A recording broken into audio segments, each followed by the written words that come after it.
Hello and good evening. This is Grillenheimer. I'm kind of on location. Sorry, no game. I'm going to tried recording this once already and I messed up, dropped the phone. I'm holding it with my hand. I don't have anything to help prop me up or help me here. But let's keep moving on. I badly named this called Spiritual Muscle. Part 1 was basically learning to hold our tongues. Don't complain. Life is just too short. We really need to watch what we say. I'm talking to myself. I'm preaching to myself here, not just y'all. Yes, I said y'all, because I'm Southern. I'm from Dixie. Where are you from? Hey, yeah, let me know where you're from. I don't care. I'm on location. I got trees in the background and in a parking lot. Again, hopefully nothing will fly behind me. Life is just too short. We don't need to be complaining about our daily rigmarole and that everything that we go through. Life is just too short to do that, and I've caught myself doing that too. And you just have to hold your tongue. You're not yourself when we complain that much, or when we complain. So we just need to bite our tongue and suck it up, be the better person, and go, I'm just not going to do that. And Happy New Year, by the way. That's right. It's 2019 now. Wow. And then part 2 is putting on the full armor of God. Now, what did all that entail? We went through it. The sword and the helmet and the belt and the loins and everything else. And basically, it's all about learning Scripture and memorizing Scripture. And what does that do? It can help prevent spiritual attacks. It can help put up a spiritual barrier around your heart and around your soul and around us. Because there is a spiritual battle going on. I realized that in my early 20s or about the early 90s or so. And I'm like, wow. My eyes were open and I thought, this is really going on. I've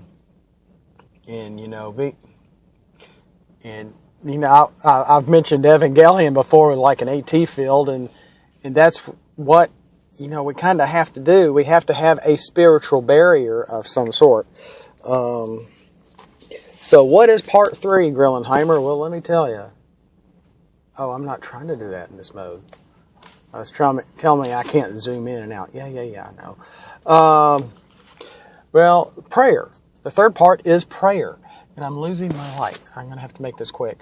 In Matthew 6:9, which is, of course, the Lord's Prayer. I have an NASV. It mentions debts and debtors instead of transgressions and transgressors. There's a reason for that. But at the same time, when I pray the Lord's Prayer, I actually do both lines. Because the words do mean different things.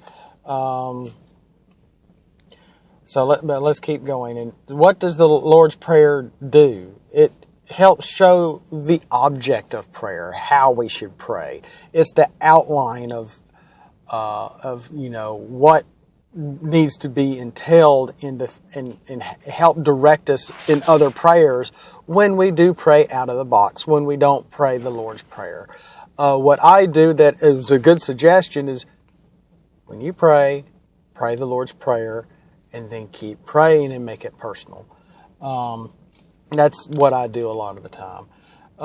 That was A. A is the object.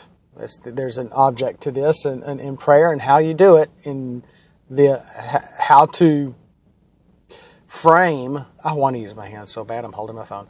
When you want to help frame how you need to pray, always reference the Lord's Prayer and how it is structured. Okay, which leads us to B, the second part here, praise. What are we praising? Are we praising sliced bread? Wow, best thing since sliced bread. No, we are praising His greatness. And Psalm 96, 1-9 illuminates this in a very good way. Let me see if I can do this. Does that help any? Yeah, a little bit. It makes me even look older. Sing to the Lord a new song. Sing to the Lord all the earth. Sing to the Lord, bless His name. Proclaim good tidings of His salvation from day to day. Tell of his glory among the nations, his wonderful deeds among all the peoples. For great, great is the Lord, and greatly to be praised. He is to be feared above all gods. For all the gods of the people are idols. But the Lord made the heavens. Splendor and majesty are before him. Strength and beauty are in his sanctuary. Pling. Turn the page. Verses 9 through 7. Ascribe to the Lord, O families of the people. Ascribe to the Lord glory and strength. Ascribe to the Lord the glory of his name. Bring an offering and come into his courts. Worship the Lord in holy attire. Tremble before him, all the earth. I'm not going to get too deep into this. It is a beautiful psalm, part of Psalm 96. And then you're going to go, Grillenheimer, well, what does the word ascribe mean? That's a good question. I'm glad you asked. It basically means to regard or as belonging to. So, what belongs to the Lord? The families of the people. What belongs to the Lord? His glory, his strength belongs to him.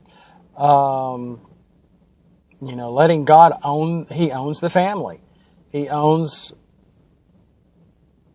his own. I can't read my own writing. He owns his own qualities and his holy name. Ascribe to the Lord. They are hammering, the writer of this psalm is hammering this in, that everything belongs to the Lord, so thus praise his holy name. He owns it all. Okay? That's why he used the word ascribe 3 times. See, the third part here, surrender. Thy kingdom come, thy will be done on earth as it is in heaven. We need to humble ourselves, all of ourselves, to him. Gosh, it's a little bright in my eyes, but I apologize. Yes, sir, we have to surrender to him. And I'll probably stop with this, which is James 4, 6 through 10. Really helps show us how to surrender our all to him. And it goes on with this. God is opposed to the proud, but gives grace to the humble. We need to humble, humility. What is that? We surrender. You admit who you are. You admit to your Lord. You admit and be humble to your parents.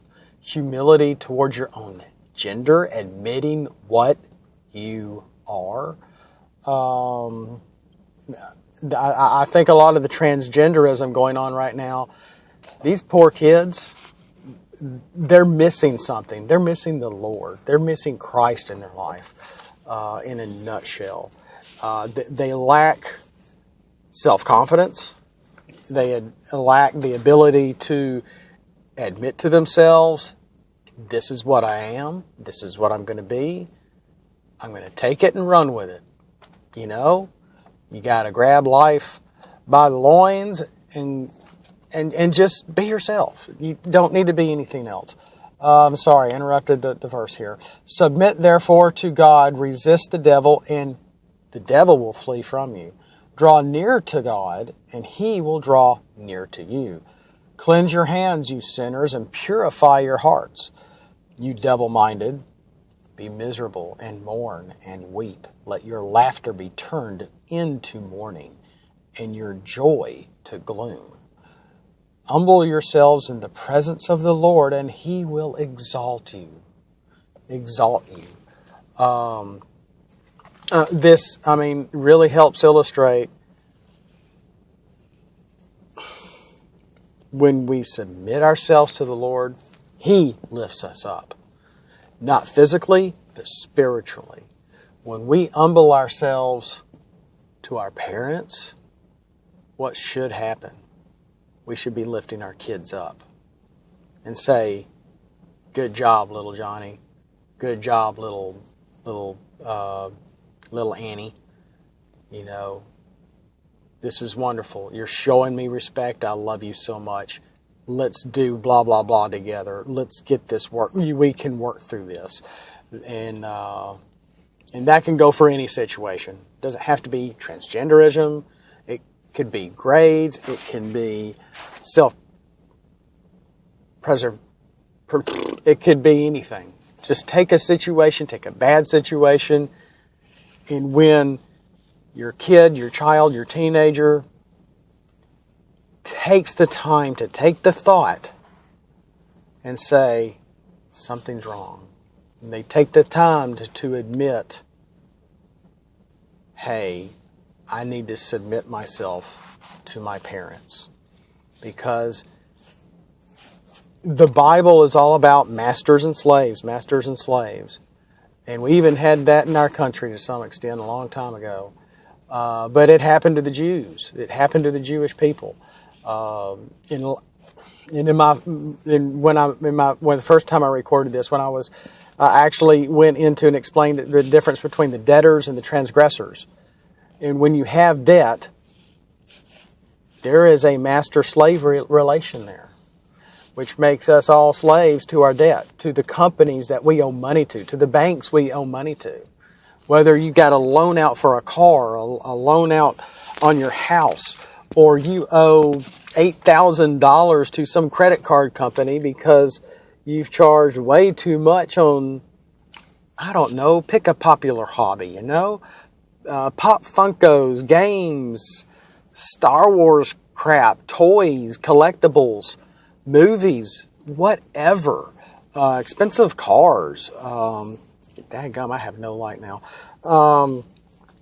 But yeah, we have to learn to surrender to not just the Lord, but to ourselves. And that is true humility. And I'm going to stop right there. I've just lost my light, folks. I apologize. I thought I had some game music playing in the background, but I don't even hear it. But thanks for watching. I'll just end this here with, that was the A, B, and C, part 3 of spiritual muscle. That's what I call this. Part 3 of spiritual muscle under prayer. We went over the first 3 attributes of prayer. Next time we will continue. Thanks again, and we'll be back.